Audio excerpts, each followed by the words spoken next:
প্রথমে তুমি এই চ্যানেলগুলো দেখো। এত কম ভিডিও দিয়েও কিভাবে এত বেশি ভিউ আর সাবস্ক্রাইবার পাওয়া সম্ভব?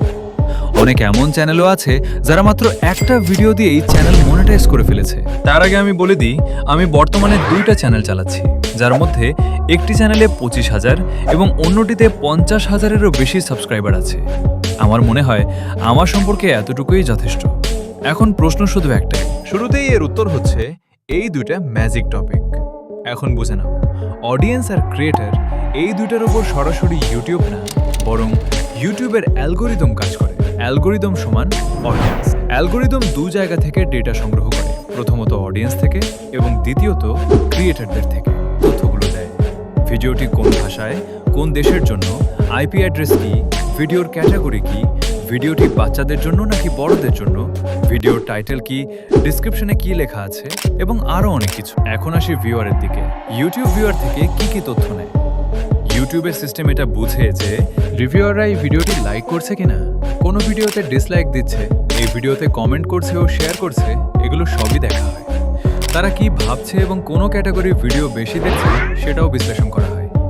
এরপর এই 2 দিক, ক্রিয়েটর ও ভিউয়ার থেকে ডাটা সংগ্রহ করার পর ইউটিউব সেই ভিডিওগুলোকে বেশি প্রমোট করে, যেগুলো ওই ক্যাটাগরির অন্য ভিডিওগুলোর তুলনায় ভালো পারফর্ম করে। আর যেসব ভিডিও ভালো করে না, সেগুলোকে ধীরে ধীরে দর্শকদের কাছে কম দেখানো হয়। অ্যালগোরিদম আপনার ভিডিও দেখে না, বরং ডাটা দেখে। এটা এমন না যে আপনি বুঝতে পারবেন না আপনার ভিডিও ভালো কিনা, আপনি অবশ্যই বুঝতে পারবেন, কিন্তু কিভাবে? চলুন জানি। ইউটিউব দর্শকদের সবচেয়ে ভালো ভিডিও দেখাতে চায়, যাতে তারা প্ল্যাটফর্মে বেশি সময় থাকে। এখন ভালো করে শুনুন, ইউটিউবের অ্যালগোরিদম বছরে 200-রও বেশি সিটিআর মানে ক্লিক থ্রু রেট। এটা বোঝায় যখন ইউটিউব তোমার ভিডিও মানুষকে দেখায়, তখন সেই ভিডিওতে কতজন ক্লিক করেছে। ধরুন আপনি ইউটিউবে একটি ভিডিও আপলোড করেছেন।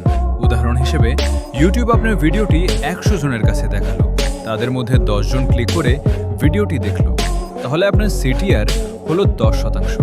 1000 জনের কাছে দেখালো, 45 জন ক্লিক করলো, তাহলে এই 1000 ইমপ্রেশনস থেকে সিটিআর হলো 4.5%। অডিয়েন্স রিটেনশন যত বেশি হবে, তত বেশি ইউটিউব তোমার ভিডিওকে সামনে করবে এবং তত বেশি ভিউ আসবে। এখন তুমি ভাবতে পারো, কত শতাংশ অডিয়েন্স রিটেনশন হলে ভালো ভিউ আসবে? এটা মূলত তোমার ভিডিওর দৈর্ঘ্যের উপর নির্ভর করে।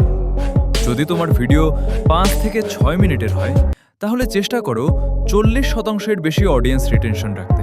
আর যদি ভিডিও 15 থেকে 20 মিনিটের হয়, তাহলে 30%-এর বেশি অডিয়েন্স রিটেনশন থাকলেও ভালো ভিউ আসতে পারে। এখন পর্যন্ত যদি তুমি ভিডিওটা দেখে থাকো, সিটিআর এবং এআর খুবই গুরুত্বপূর্ণ। কিন্তু শুধু সিটিআর আর এআর থাকলেই হবে না, এর থেকেও বেশি গুরুত্বপূর্ণ হলো ভিডিও আইডিয়া। মানে তুমি তোমার পরের ভিডিওর জন্য কি টপিক নির্বাচন করছো। যদি তোমার ভিডিওর আইডিয়া বোরিং হয়, তাহলে যত ভালো সিটিআর বা রিটেনশনই থাকুক, ভিডিও ভাইরাল হওয়া কঠিন। তাই সব সময় চেষ্টা করো আকর্ষণীয় টপিক বেছে নিতে, যেটা মানুষ দেখতে আগ্রহী। যদি তুমি এই টপিক নিয়ে আরও একটি ভিডিও চাও, তাহলে কমেন্ট করে জানাও, তাহলে পরের ভিডিও এই বিষয়ে বানানো হবে। আজ এতটুকুই, দেখা হবে পরের ভিডিওতে।